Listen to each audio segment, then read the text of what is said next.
UK Youth. If you haven't heard about what we do, we're a national youth organisation supporting young people all over the UK to build brighter futures. We support a movement of over 5,500 youth organisations, and we're really passionate about making sure that young people have the best outcomes. This is the second in our series of Stand With Youth Reimagine. So we're really passionate about bringing together different sector leaders and young people to be at the heart of conversations and think about what the impact of COVID-19 and what it might have on the future for young people, and how we can make the most out of this as well in terms of thinking differently about what we do.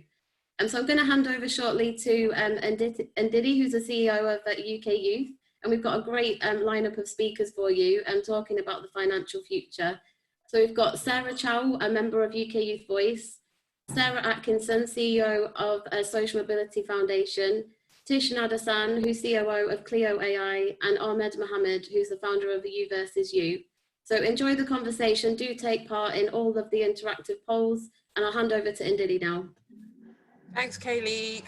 Hello, everybody. Thank you so much for taking the time to join us. It's 3 o'clock in the afternoon, lovely sun shining. So actually not that we could be doing lots of different things, but the sun is shining and we are all indoors, and this is a perfect way of spending an hour.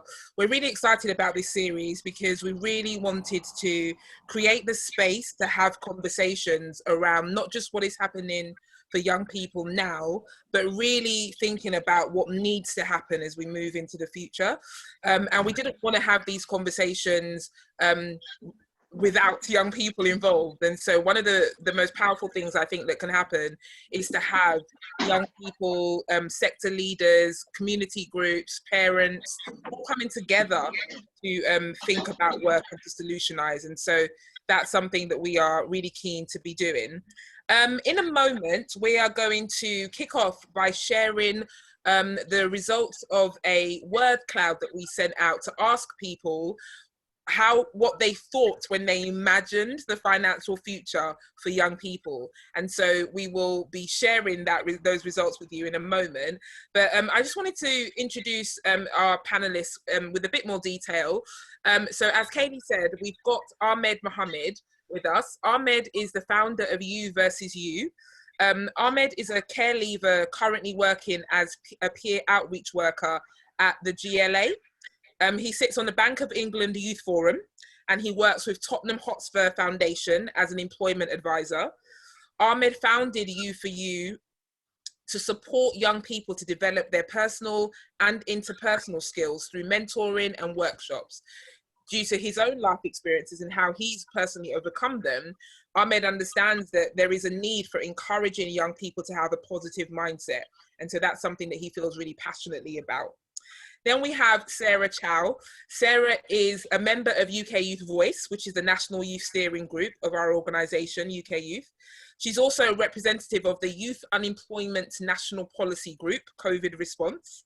Sarah lives in Portsmouth and has recently returned from a 2-month international exchange program where she was due to jump right into the labour market, but due to COVID-19, this has completely halted her plans, and she's really having to take stock and think about what the future might look like for her.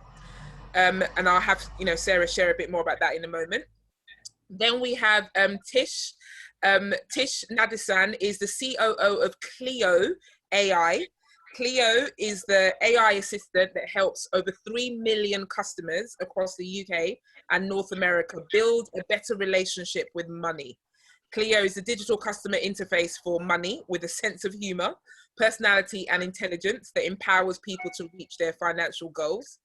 Before that, Tish was a consultant with Bain & Company. She advises financial services groups, and throughout her career, she's worked with policy and social impact organizations around this issue of financial inclusion.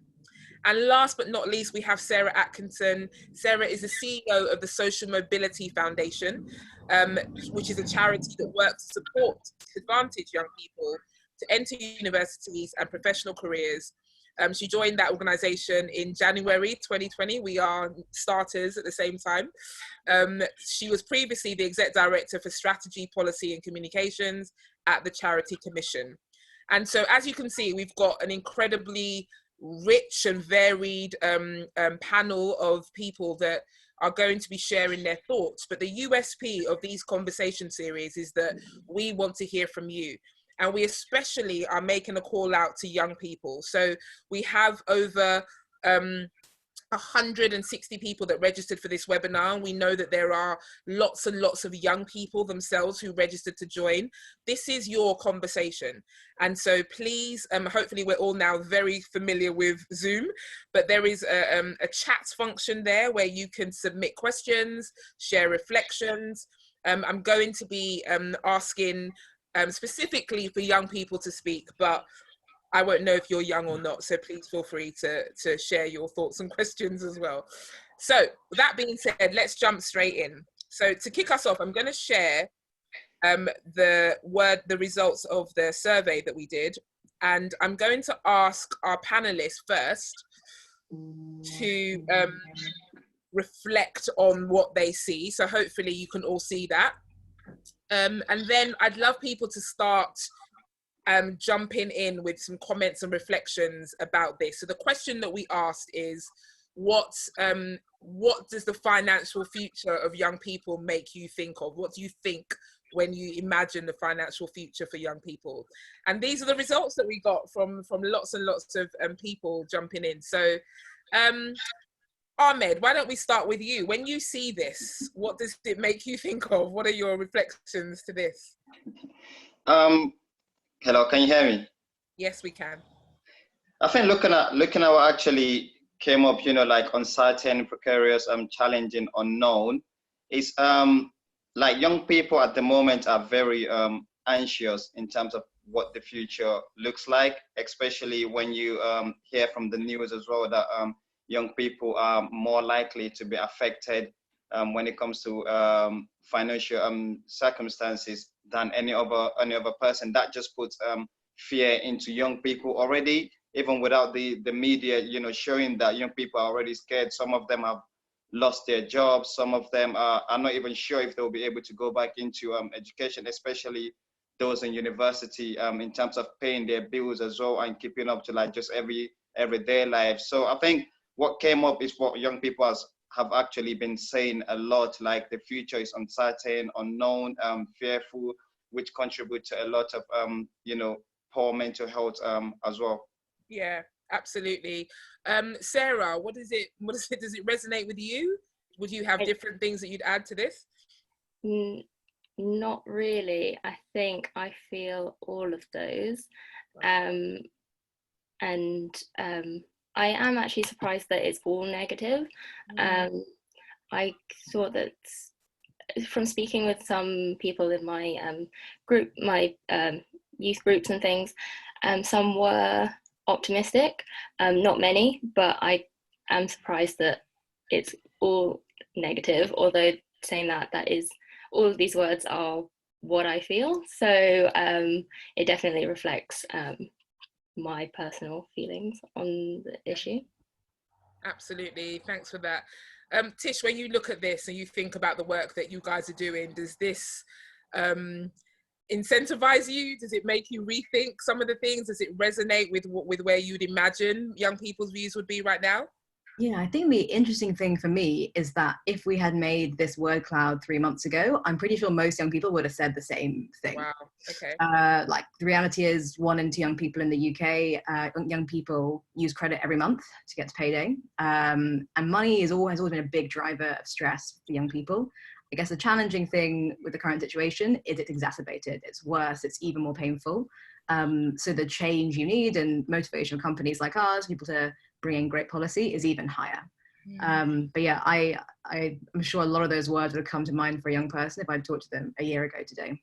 That's a really good point, actually. This situation is exacerbating things as opposed to creating the problem around money. And I guess, Sarah, from your perspective especially, you've got a lot of insight into challenges, especially particular members of our communities face around money. What is your reaction to this?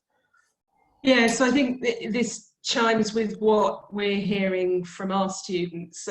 Like Sarah, I'm surprised it's all negative, because we are also hearing, certainly if we ask our students to describe themselves, determined is the word that comes through. They are realistic about how challenging it was for them, as Tish says, before all of this happened. If you're disadvantaged and you want to achieve your potential, it's tough anyway, and it's tougher right now. But certainly there is also a kind of determination to not to let this situation get the better of them.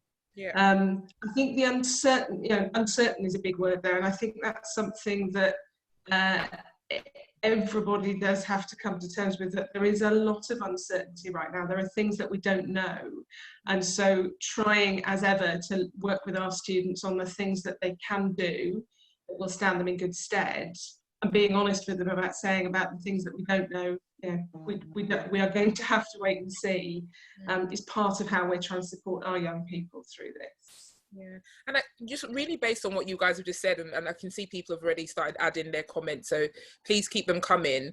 Obviously, the purpose of this conversation is to definitely spend some time creating a shared sense of clarity around what's happening today and the way that people are feeling. But what we do want to also do is to start reimagining the future and thinking about whether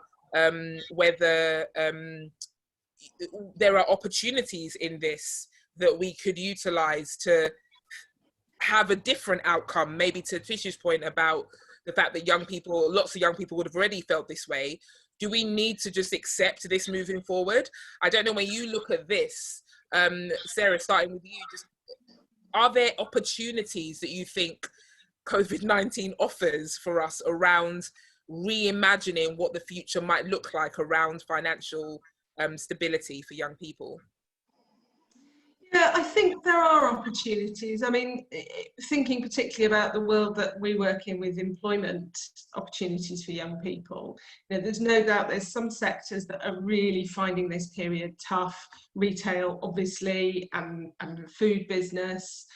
Some of the employers we work with in engineering and construction and architecture, nobody's going to be committing to build big projects right now, but there are other business sectors that are doing really well.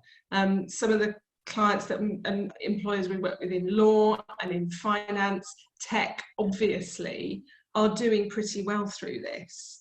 The other thing that I would really share as a kind of, I hope, a hopeful opportunity is that one of the things that there is more of in supply at the moment is professionals who are bored because they've got a bit of time on their hands, they're not as busy as they usually are, they're at home, who want to share time, who want to support people. We've had more volunteers than ever before sign up to mentor our young people, and our mentors are really loving working with young people and helping them to navigate through this. So I think there is the opportunity of connecting with somebody who's maybe working in an area you want to work in, who might be more willing than ever to share some insight with a young person. I think that's something we really want to encourage and exploit. Yeah, and the questions are coming in fast and thick. Ahmed, I might throw this one to you. This is from Sarah, who says that uncertainty, challenge, the unknown are actually all positives when it comes to creative building and reimagining futures. Many young people see these times as paving the way for new opportunities. I know you think and feel really strongly about a positive mindset. Do you agree with that? Do you think that you could actually flip uncertainty, challenge, and the unknown around so that they are actually positive platforms to go forward from?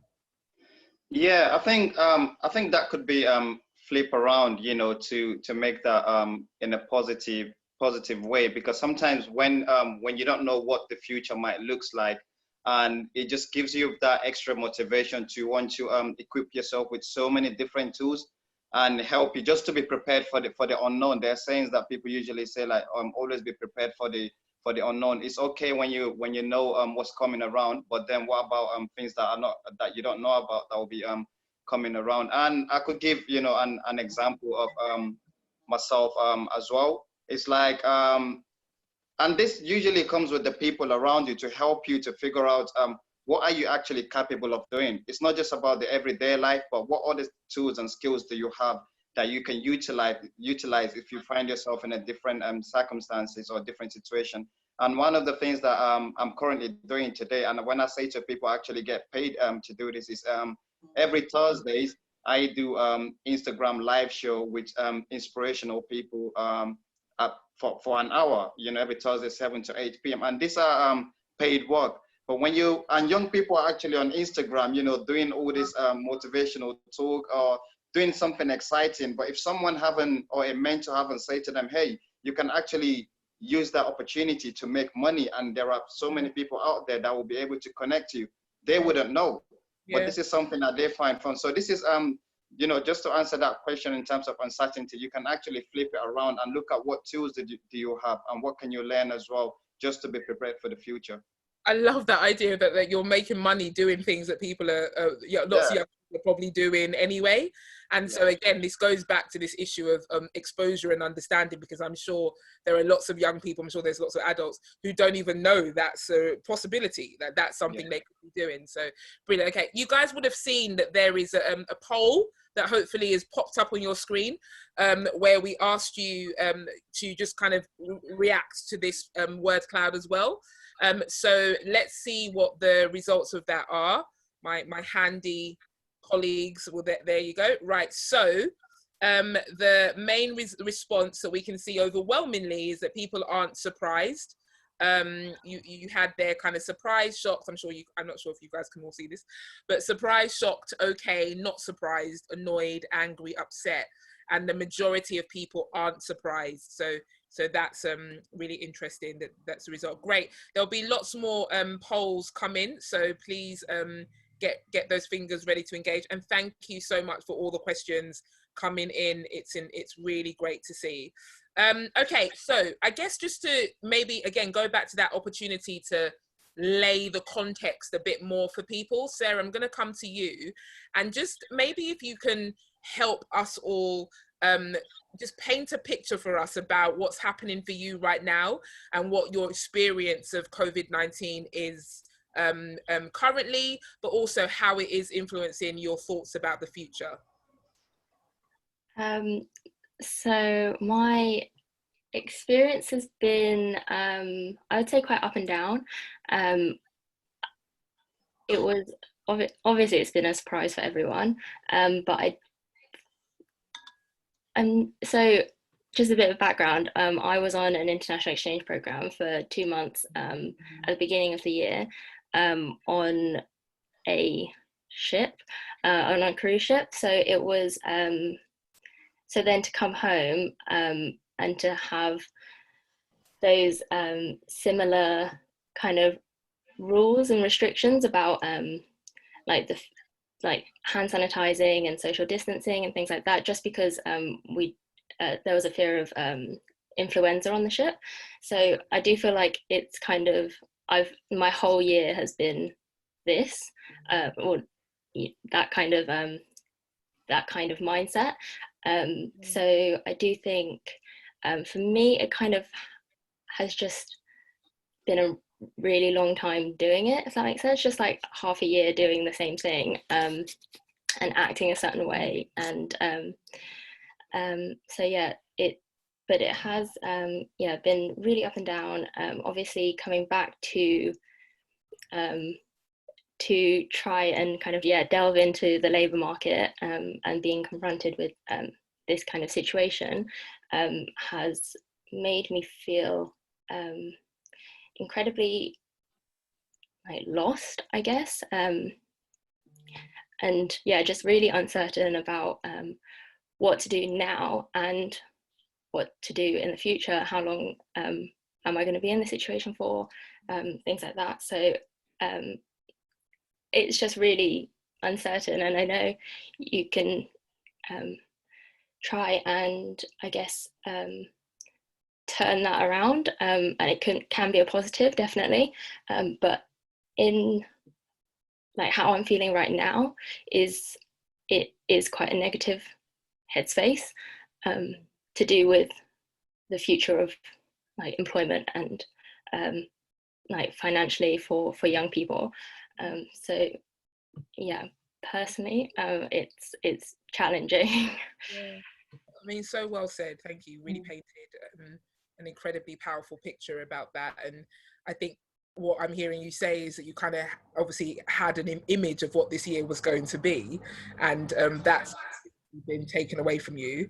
And so you're even trying to work your way through just the reality of that. But then this was also a step. You're about to make a new step into a new part of your life. And what did you imagine was going to happen? Like what as you kind of enter the labour market, tell us about what kind of area you're looking to go into. And yeah, so I quit my job last year, kind of to pursue a new career path, and also my exchange program happened about the same time, so it was good timing, and I kind of had a plan to come home and then look into a career path that I kind of wanted to do from university, and kind of like steered away from it after university, but I wanted to revisit it because I did an online course and it kind of like reignited my interest in it. So I'm planning to go into forensics and things like that. So and like crime scene investigation. So I am looking at for those kind of roles, but I haven't found many, and there were a few that I applied for before and things like that, but since I've been back, there's not really been that many, and of course I don't know if it's the exact result of coronavirus, COVID-19. I don't know if it's just like the timing and it was going to be like this anyway. Of course I wouldn't know, but at the moment it does feel limited. So that's kind of the situation that I'm in. I mean, I guess other Sarah, you I'm sure kind of, this idea of kind of, young people being at these crossroads and kind of needing to make these kind of key milestone decisions. Does Sarah's story resonate with you? Are there things that you have kind of had to deal with as well in terms of hearing about young people being in similar situations? Definitely, yeah. What Sarah says, and says so powerfully and bravely, is right, and is what we're hearing. And it is tough, the sense that there are fewer opportunities in the market. That's right. The stats back that up. There are fewer graduate job opportunities. There are fewer apprenticeships opening up. As I said a few minutes ago, in some sectors that's a short-term thing, we think. There was a period when no one was recruiting because when lockdown was first in place, people sort of went, I don't even know how we would recruit or onboard people, so I just won't. People have started to move through that. In some sectors, though, there will be a long-term hit. But so it is going to be a really competitive market, and that's at every level: school leaver level, apprenticeships, higher apprenticeships, graduate jobs. It's going to be super competitive because there will be fewer opportunities, and that's going to be probably true for quite a while. If we do go into the kind of economic recession, again, that we don't know what's going to happen, but the sense is that there's going to be quite a serious recession, then that's going to be in place for quite a while. So all my advice to Sarah, to people like Sarah, is that this isn't something that you can sort of sit out. You're going to have to find a way to work your way through the very tough and competitive market. But it is going to be really tough, and there is some, I hear that there is a sense of kind of grieving and loss. People are missing something that they thought was going to be happening right now that isn't. On every level, that it's summer and people should be enjoying doing things, that it's exams. Some of the young people on our programme are really grieving their exams, not because they were super excited about doing exams, but because they wanted to pass their exams and have those certificates that showed how capable they are, that showed their education and their achievement, and that marked the step onto the next stage. And they're mourning that. They will certainly be mourning the lack of graduation and finishing in school, and that is, I think it's really legitimate that we recognise that there's a bit of loss there to mourn, whilst we also try and give good advice to how you do navigate this period. Yeah, and I think that really is that you're exactly, Sarah Chow, by the way, I don't know if you can see, but so much love coming to you from people. So I'm trying not to get emotional. People do not. But, there's so much love and, kind of acknowledgement and similarities coming as well. People are kind of really sharing similar thoughts. And I think this issue of loss is also a really interesting notion, because I don't know that we're talking enough about that. That, like, actually, as you're trying to navigate this, there are just real experiences and emotions of loss. And I think, to your point, it's not only I didn't get to do something, but it's this idea that I didn't get to do something everyone else has done. So feeling slightly, separate from other people your age that have come before you and everything like that.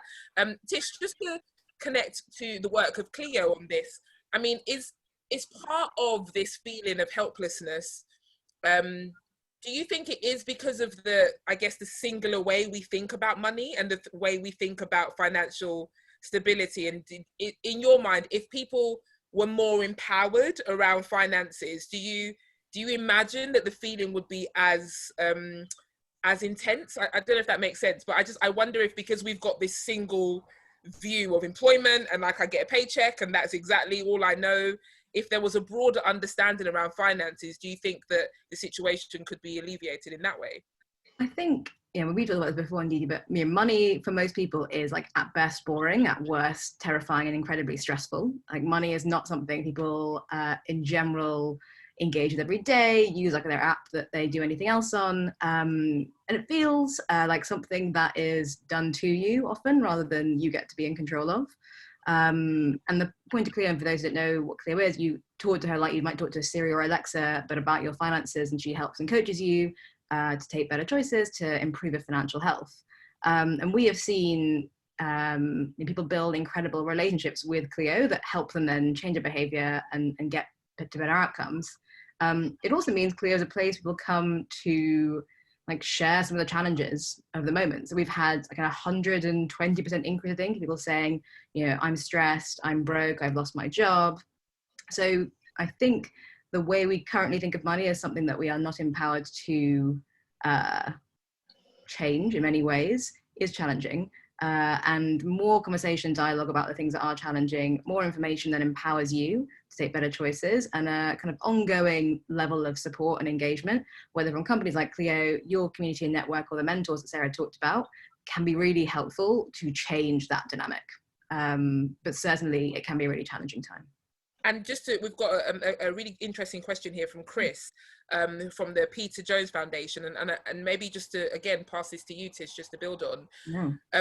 Whose responsibility is it to start embedding that better relationship with money? And so Chris's question is comparing what's happening in other countries. So 16% of students in Norway, 20% of students in Sweden leave school with their own businesses through educational programs embedded in their school curriculums. Should we now be equipping students at school level with the skills and support to start their own businesses? What's your view on that? Yeah, I mean, so we have, majority of our customers are 18 to like 26, 27, and like, they're a really entrepreneurial set of people. They sometimes have multiple streams of income. They are looking at different ways to start to build their career. And that entrepreneurial spirit, I think, is actually really strong amongst the customers we talk to and the young generation that are using products like Cleo. Do I think it is good for schools to better equip people to start those businesses? For sure. And actually, in terms of some of the hopeful few shoots of positive things coming out of this strange time, like more entrepreneurialism, more innovation, and people feeling empowered to do so, take a more unconventional path and start a business, is something I do hope will happen. They will need support from schools and from hopefully good investors looking to invest in great ideas. Mm-hmm. And Ahmed, I guess bringing you in here, I guess still sticking with Chris's point, and Chris, my reflection to your question is that this is the classic thing where there is an issue, there is a need, and our immediate reaction is it needs to be in the curriculum, it needs to be in schools. And I think we already know the kind of the capacity challenges of schools. So my question is always, what needs to leave in order for that to be added? That's my personal view. But also, I think this is where this mysterious thing called youth work comes in, because there are so many youth organizations that are doing incredible programs around social and personal development. I think there's a lack of awareness of them, and there's a lack of clear partnership between youth organizations and schools that says, oh, this is how that work could complement the curriculum and could complement what's happening within schools. I don't know that schools need to always be the kind of go-to place for some of this stuff. How are we using other expertise and other experiences that just might even be better forums for young people to engage with these kind of issues? But Ahmed, your journey that you've been on, and maybe if we lead into you telling us a bit about what's going on for you right now in terms of COVID and what your thoughts of the future are, but maybe just to take the baton on from that question, where do you think the role of school is in terms of what Tishy's talking about, what our guest Chris was saying, or do you think some of these skills could come from other sources? What's your view on that? I think that's a very good question, to be honest. When you look at school and youth work as well, like a bit of my background, just for the young people that are listening in and watching today. I came to the UK at the age of 14 as an unaccompanied asylum seeker. I was abandoned in the airport. I had nowhere to go. I had no mom, no dad. English wasn't my first language. I learned English in this country, and I went into care. I was homeless for 2 weeks before I went into social services found me, and I went into care, and I lived with Eritrean family. So I started school in year 10, and they had no clue about my educational background. They don't even know if I'll be able to pass all my GCSEs. But I was fortunate to have good social worker, good foster placement. And I did very well in secondary school. Then I had 10 GCSEs A to C, and this all come from hard work as well. Then I had to go into college, then trying to get my passport in the country as well, which takes ages, for me to have my resident permit. But then during those periods where I couldn't go to university and starting college, then dropping out of college due to the paperwork as well, even though I had national insurance number, it was very tough. I could have ended up in jail or prison, who knows? But I have very good mentors around me that kept me going. But that doesn't mean I was the best kid. At some point, I gave up in life, just like, no, why is this happening to me? Why me? But then I realized during this period of time, I was able to be pushed to learn different types of training, where I was able to do an apprenticeship as well. So some of the skills that I've learned wasn't in school. It was just due to my challenges that I faced in life that helped me to realize life is not easy, and I need to prepare myself, for whatever that will be coming around. And some of the training that I've done, I didn't even know that would be beneficial for me today. And I will give you an example. So when I was, and I've always been a passionate person in terms of like giving back to my community, just because of the people that have helped me as well. So whilst trying my best to just help my local community, outside my community, I started having opportunities, and professionals started to see something in me that said, you can actually do this. You can be a voice for young people. I started going to school to share my own experience as well. I wasn't the best confident young person, growing up. I'm only 24 now. And at the age of 22, a mentor actually pushed me to say, Ahmed, why not start up a business? If you're doing all of these things for free, you're getting older. You're not a young kid anymore. And I tried to, I registered my business off just by myself with the skills that I have. I didn't go to any training or entrepreneurial training. I just did this from working with different organizations, registered my business, and I tried to register a bank account for You versus You. And I went to the bank and they said, no, you won't be able to do that because you don't have a very good credit score. And I started thinking to myself, like, I'm only registering a bank account for a business. What does credit score have to do with that? And these are things where you don't learn that in school. Yeah, and these are things that you should be taught in school, how to, if you were to start your business, You don't need to wait for another youth organization to come in and teach you this. You know, this is where I think the educational system actually needs to change. There should be something embedded in the educational system that would help so many young people today. There are so many young people that wanted to become an entrepreneur. They have bright ideas, but then schools are not teaching them all of these skills that they need. Schools are not saying to them, you need to have a better credit score. Schools are not saying to them, this is how to, you know, register. It's more like young people are just prepared to finish education and then go and struggle again and start to, you know, work for someone else. Like today, I'm able to set up a business, and I realize the benefit of collaborating with other people as well, because I've been doing that from young age. You know, with the COVID-19 situation, I work for Tottenham Hotspur, and at the moment we can't do any job, but then I know my job is secured. But then I'm still able to use my own business to create YouTube videos, which has been, I get paid for creating YouTube videos, just doing inspirational talks about mental health. I get paid for doing Instagram Live. I get paid for calling young people just to check up on them. And these are money, you know, being paid by different organizations, not because I'm Ahmed, but because there is skills that I've learned just growing up and just the life experience, passing it on. And this is why I wanted to encourage young people to, when you look at a situation, it's always negative, you know, you just create so many, you know, but it just creates stress and anxiety, you know, within yourself. It's time to just sit back and relax and focus on what can I get out of this negativity. You know, always think of the positive that you can, how can you change it to become positive? My social worker always say to me, how can you make a negative into positive? What skills do you have? Just like the way someone said to me, you know what, do Instagram Live.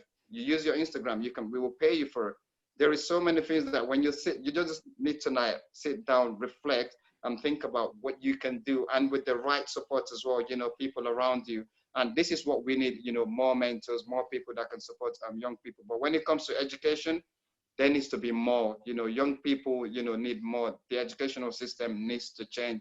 When we look at the current situation now, it's not about, we actually did a survey with business employers, and they were saying, they're not looking for people with the best, you know, degree or the best grades in school. They just need people that are themselves, that have the social skills, like confident communication. These are things that we don't measure, but this is what employers are looking for, the real you, not the degree that you have, because that's not what would work for you. Yeah. It's so interesting what you're saying. I'd love to hear Sarah Chow's reflection on it, because I think what you're talking about is the ability to be facing a negative situation, an incredibly overwhelming situation. Yeah. It's you don't necessarily have the life experience to know that lots of these are going to happen over and over again. So for you, it's the biggest thing that's ever happened to you. It's a really big moment. And then what you're talking about is being able to, in that moment, recognize that you still have agency, recognize that you still have the ability to make different choices and turn things around. I don't think that's automatic to people. And so there is a question, and maybe it is about hearing people like you and hearing that other people are doing it. But I know that, you know, in the over a decade that I spent working with young people, just the idea that I can make a different choice isn't automatic, and you do need to feel empowered to do that. And so I wonder what we think, where we think empowerment can come. And just as before I hand over to Sarah, just to share reflections on that, you've got Ahmed, somebody sharing a reflection here that is very similar. So we've got Scarlett saying, thank you so much for sharing the personal story, Ahmed. It really resonated with me. I'm a young care leaver too. I think those from disadvantaged backgrounds have a real talent to create connections and are some of the most resourceful people. And I think this time will work positively for those young people to shine through at the moment. But support needs to be given to enable this. I don't feel schools are the best facilitators for this. And so thank you so much, Scarlett. Such a great reflection. But I 100% agree with her. I think, you know, there are particular young people just through the circumstances of life have more resilience, and they even recognize as resilience. It's just life. Yeah. And it's not until later that they recognize, actually, hold on, I've just been through all of that stuff. But Sarah, this issue of being able to just in a moment of feeling overwhelmed and in a moment of feeling really, you know, challenged in terms of the future, how do we help people, young people, feel empowered in that moment? Do you think there are concrete things that could be done to support that, or do you think it's an individual journey that people need to go on? I just wonder what your reflections are. I think personally, I would have loved to have had like youth groups and stuff at school. In my school, I wasn't aware of like even youth organizations as existing necessarily. Like I don't remember any of my friends talking about youth clubs, things that they did after school on weekends. Like I don't remember any of that. So I think if schools, even if they couldn't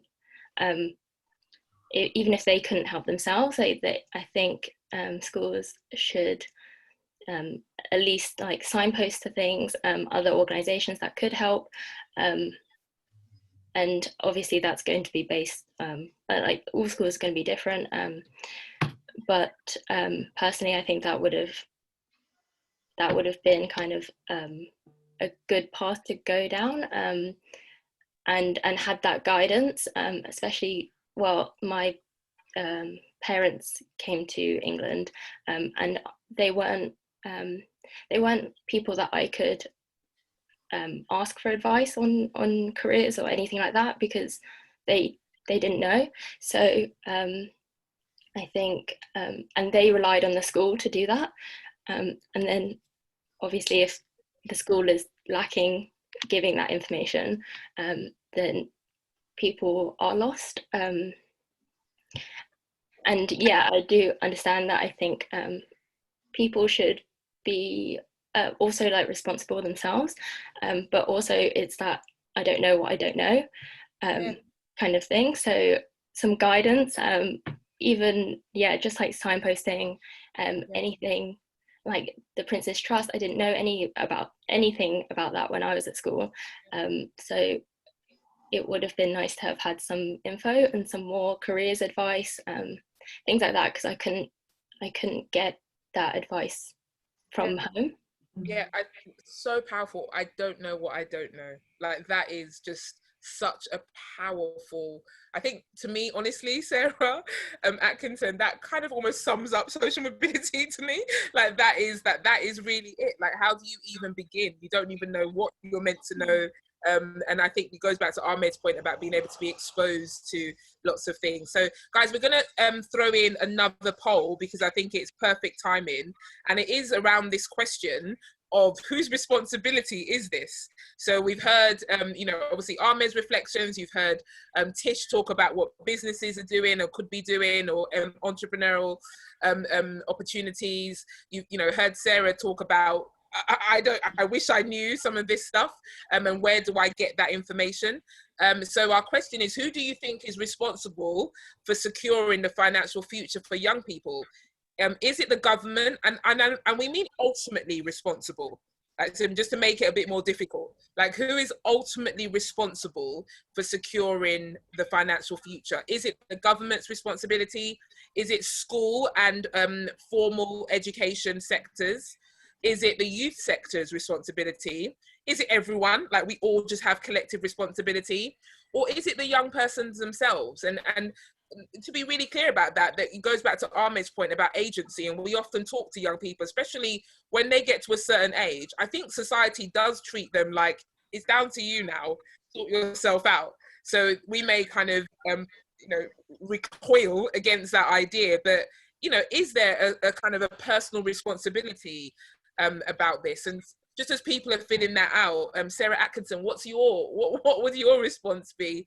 Whose ultimate responsibility is it to secure the financial future for young people? So actually my answer isn't on there, because I always go back to employers and businesses as having both the most capacity when it comes to this sort of issue. Sarah's exactly right. She doesn't know what she doesn't know. And also she doesn't know what her future employer needs her to know until her future employer helps her to know that and to understand that. employers have got huge capacity, but also employers are the ones who stand to gain or lose from this, because young people are the future workforce, the future earners, the future creators of wealth, the future entrepreneurs and supply chain. Yeah, a huge part of what I do in my job at Social Mobility Foundation is working with employers who have recognised that they can't keep saying the workforce doesn't have the skills I need them to have, I can't find the talent, without also saying it's my job to do something about that, it's my job to invest in talent, it's my job, particularly in our case, it's my job not to be closed off to talent coming from backgrounds that maybe I don't expect, or it's not easy for me to find, but I need to look for potential. And employers that get that and get that is how they will invest in and get the return from a more able, more capable, more skilled workforce are the ones where some magic can come from. So sorry, indeed, because I'm breaking your poll and I want a different answer.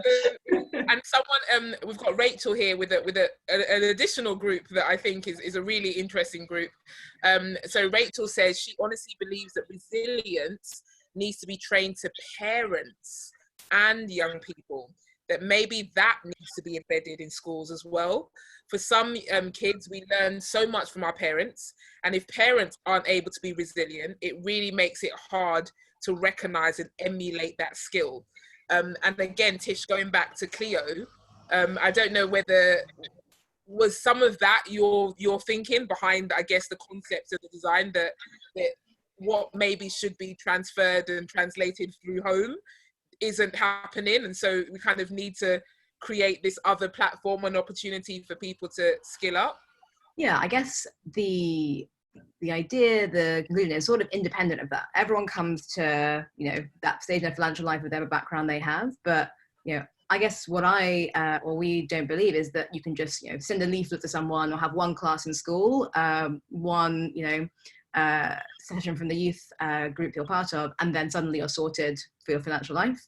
Like the point of Clio is that it's a relationship. It's like literally having someone there to talk to about your money as often as you need until you get to your pension and beyond. And I think that's what I find really interesting. Like, how do you get ongoing support, ongoing engagement, ongoing information? I think mentors are really impactful, like early in people's career, to expand, solve some of those unknown unknowns, like see people in different careers doing different things. I certainly would have had no idea like what the hell a tech startup was without that. And I also was really interested in, I guess, Sarah Atkinson's point around employers. We are an employer, I'm an employer, we hire people, and we're continuing to hire through this because, if anything, Clio's goal of making everyone's financial life better is even more needed at this time. But we're also a small business, and I know lots of other small business owners who are really challenged to hire in this time. So for me, it's a combination of government creating great incentives, structural incentives for training, for creating entry pass young people to different kinds of careers, and then for employers also to be really open to looking for talent in diverse places, being really clear about what they hire for and how they hire. So there are no barriers for young people coming into the jobs that we're creating now in companies like Clio. And just to, you spoke about Clio being used, it's obviously a global platform. We've got Nina sharing a reflection here that says that she thinks there's something quite unique about the UK, and that people here seem to be comfortable to use up every single penny by the end of the month before their payday, which for someone like her coming from another country and cultural background is shocking. In her country, on average, people save 40% of their income because we understand the importance of preparing for the worst, and we are a lot poorer than the UK. Do you think people here are living too comfortably and there is a lack of foresight and sense of emergency? Ooh, hard one. I know. So for me, we serve young people, and I think there are some structural challenges with young people that are global. Like, we started in the UK, we launched in America. The problem there of young people using credit to get to the end of each pay cycle, hitting their overdraft, like 1 in 5 hit their overdraft each month, are the same, if not worse. There are definitely lots of geographic differences and go into in a lot of detail, but I think for young people in particular, it is just true that housing costs and living costs in cities are rising, that wages have stagnated, that it is a bit more of a challenging environment just structurally. than it would have been for their parents. And so though there are lots of geographic differences that we could go into, I think we're at a point of change for young people and how they think about money and how they approach employment that's going to be massively accelerated by COVID. Yeah, Sasha's just said the rent in the UK is generally 50% of someone's salary. So there's some like classic rule of budgeting that you should spend 30% of your money on your bills, etc., and save. Like, it's not possible if your bills, like your combination, your rent, and your bills is like 60% of your salary, right? It's not possible to do that. Yeah. So there are a lot of struggle challenges people are facing in this environment. Shanice, let's see the results of the survey. Let's see what people thought. Oh, Responsibility. Okay, but isn't that fascinating? Like, look, no one for the youth sector. Why? Well, not no one, but just not enough to make. Well, no one. Okay, so we've got 17% said it's the government, school and education 8%. Everyone is the overwhelming response to 80%. Young person, so there are 3% of people thought it is the young person's responsibility. Ahmed, when you look at that, does that resonate with your view on this? Yeah, I think it's everyone's responsibility, like let me just touch on resilience for example. You know how we always use that word resilience, and even young people know resilience, but then they don't really understand what does resilience actually mean in practicality. And that's because they haven't been given an example of when they've been through an adversity and they overcome it, and someone haven't said to them, you know what you just done there, that is resilience.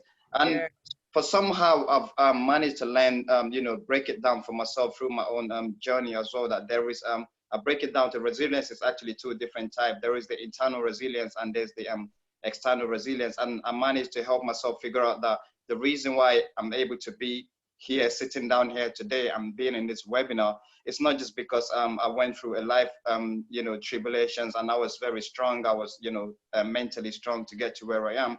But it's because of the people around me. I grew up, my life was in Haringey, and Haringey, Tottenham is a place where you hear about so much crime, but that's where that's all I know in the UK, and I still came out, to be where I am today. And it's just the people around me, and that's the external resilience.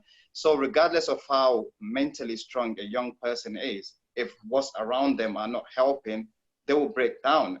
So I just wanted to touch on resilience for that. And in terms of, the poll now, it's everyone's responsibility. It's like when you look at the Bank of England today, because I'm on, I sit on a youth forum for that.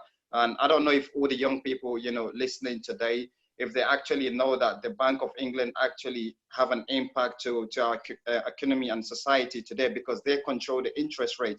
So when you buy your mobile phone, or how much interest you pay on it, when you get student loan, how much interest, all the things that we do, the Bank of England actually plays a major big role in it. But you don't hear young people talk about what the Bank of England does, because people, the society don't even, many communities don't even know what the role of the Bank of England in our community. So it's about time where young people start to question things beyond their own just comfort zone, and just beyond their own economy, and in terms of like what they know. Is more about being open to like new different opportunity and know what actually can have positive or negative impact in our life. Yeah, it's everyone's responsibility, parents, teachers, mentors, youth workers, to help, secure the future of finance for our young people.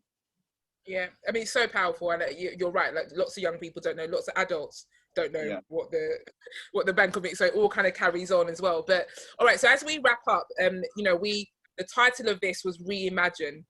So I'm going to have you guys kind of share some really like 30-second reflections on reimagining the financial future. So take everything that we've spoken about, think about all of the incredible input that people have given us. Thank you guys so much. There's such a rich quality of conversation and input that's come through the chat as well. We've heard really powerful reflections from Sarah and Ahmed in terms of their current life experience. We've heard reflections about how to turn that around in the moment, examples of people having done that. When you imagine the future, what does reimagining the future look like? So what could we take this opportunity to do? What could you imagine could be different moving forward? Where would you start? If you had to pick one area, and maybe then we'll get 4 different areas, how would you reimagine how that area works moving forward? And I'll start with Sarah, then go to Tish, then go to Ahmed, then go to Sarah. Ciao. So Sarah Atkinson, pick an area, reimagine it for us. Okay, so one positive from this period that I really want to kind of take and build on is that all of us operating out of our homes online, there's had to be a real focus on kind of how authentic are you and how good is what you're saying, because we're all out of slick corporate whatevers, and some of that has been stripped away. And so my kind of reimagine is that actually we've all got our story about what we've done through this period to show our resilience, to show our independence, to show how we've kind of got involved and stayed motivated and solved problems, and that is where we start for every young person to say, okay, that's your story of how brilliant you are, and that's where we start from with conversations supported by mentors with employers, and that's the conversation. That's my optimistic but with a touch of reality reimagining. No, I think it's incredibly tangible. So like having something where people are going to go through a process of reflecting on what they've solidified or built during this process and formulating a story for their own journey and starting from there. That's a fantastic idea. I love that. Thank you for sharing that. Tish, reimagine something for us. What area would you pick and describe what it would look like? So many things I would have liked to fix before COVID in this area, and so many things I now would like to make work better. I think for me, the big change that I would like to see is customers being empowered, like young people being empowered to make better choices with their money. And actually that starts with information and with ongoing information. So I would love to see people having more access to information about their finances, banks and shops and services being clear about how they charge, and people taking that like demand for better information to create different plans of how they want to spend their money. So for me, it's like opening up of information, and a real push to companies to provide that clarity, because customers need it to take control and get through this crisis well. And is there evidence of things happening now that you think we could build on, like things that are doing that now, this kind of clarity around information sharing? Yeah, I mean, in the last few years, you've had a big European regulation called PSD2 that's opened up banking information. It's why companies like Clio exist. We're not a bank, we can help you manage your money. So for me, the more that kind of open wave comes, like open everything, if you will. So using like the tech skills or tech environment we're in, to make it really easy to understand, where's my money going, what am I spending on, and how can I change it? Like it should be as easy as pressing a button, and companies should be serving people with that better, so young people can take control of their money. Yeah, absolutely. Just to support your reflection so far, we've got Arjun, I hope I've said your name correctly, saying that in a few years from now, I don't even think that long, but in a few years from now, employers will be asking people, what did you do during COVID? What impact did you make? What impact did you make? Sheesh. Totally agreeing with you, but I don't even think it's going to take a few years. I think people are already, referring to so many young people as the COVID generation already, and kind of thinking about the impact of that. I mean, I don't quite know how to react to that. It kind of does something to me when I hear that, but yeah, I completely agree with you as well, Arjun. Ahmed, pick a particular area, 30 seconds, reimagine it for us. What would you pick, and what would the future look like? I think what I would like to see in the future is all the youth organization or all the organization that work with young people to be more collaborative, because by doing that, it means every young person will have access to information and help them to develop in whatever area they want to do. Because I've had so many young people say, well, I don't know about that. Then you see an organization saying, yeah, but we do that, but we're based here. But that's because there's no collaboration between all the youth organizations. So I would like to see that in the future. Yeah. And are you seeing evidence of that happening now that you think we could build on? Yeah, absolutely. I mean, I couldn't agree with you more. That's definitely a really passionate area that I think we could definitely leverage for the future. Sarah Chow, final thought, pick an area, pick one thing, reimagine what the future could look like. What would you imagine? I think it would be great to take what we've been doing in COVID-19 lockdown to like, you know, working from home. I think it's going to change the way that companies work, and I think it could break barriers for people that perhaps didn't apply for certain jobs because of the location or transport or childcare or anything, and I think it could definitely break down barriers for those people, and hopefully kind of allow different kinds of people to be able to work in different sectors and things like that, and different industries.